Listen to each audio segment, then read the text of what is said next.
পদ্মা যখন অশান্ত হয়ে ওঠে তখন বিধ্বংসী রূপে আঘাত হানে জনপদের পর জনপদে। একে একে গ্রাস করে বসতভিটা, আবাদি জমি, সরকারি স্থাপনা ও গ্রামীণ সড়ক। তীব্র ভাঙন মুহূর্তেই নিঃস্ব করে এক কাতারে দাঁড় করাই জমিদার, কৃষক সব মানুষকে।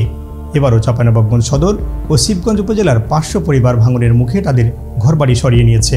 ভুক্তভোগীরা বলছেন, বন্যা হলে ডুবতে হয়, নদী ভাঙনে তলিয়ে যায় ঘরবাড়ি, বারবার ভাঙনের কবলে পড়ে নিজেদের বেড়ে ওঠা জায়গা ছেড়ে অন্য জায়গায় অবস্থান নিতে হচ্ছে। নারায়ণপুর ইউনিয়ন পরিষদ ভবনটিও এবার তলিয়ে গেছে। যে ভাঙনের কারণে মানুষ অত্যন্ত সর্বশান্ত। পূর্বে দেখা গেছে একটি পাড়ে ভাঙন হয়েছে, এবারে দেখা যায় মোটামুটি 1টা 2টা 3টা 4টা 5টা স্পটে ভাঙন হচ্ছে।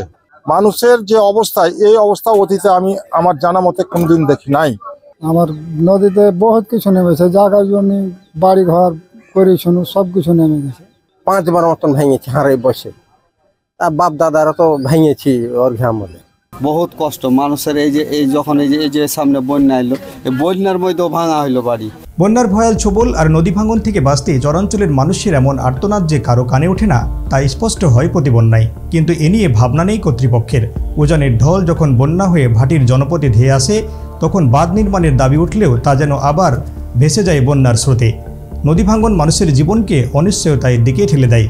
এজন্য চাই একটি টেকসই বাঁধ, কিন্তু বছরের পর বছর তাদের এই দাবিটি উপেক্ষিত হয়ে আসছে। এই সরকারের উচিত যে এই বাঁধটা বাঁধে দিলে আমাদেরকে অত্যন্ত সুবিধা হবে। আমাদের বাঁচার তাগিদে অসহায় মানুষের জন্য একটা স্থায়ী বাঁধের ব্যবস্থা দেয়। বর্তমানের অবস্থান অত্যন্ত ভয়াবহ।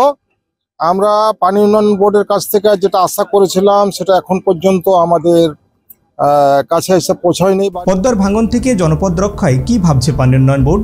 এমন প্রশ্নে প্রতিষ্ঠানটির এই কর্মকর্তা জানালেন, পদ্মা নদীর ডান ও বামতি রক্ষায় একটি মেগা প্রকল্প প্রক্রিয়াধীন রয়েছে। এবছরে দেখা যাচ্ছে নদী খুব অ্যাক্টিভ স্কাউটিং আমরা দেখতে পাচ্ছি চাঁপাইনবাবগঞ্জ জেলার শিবগঞ্জ উপজেলায়।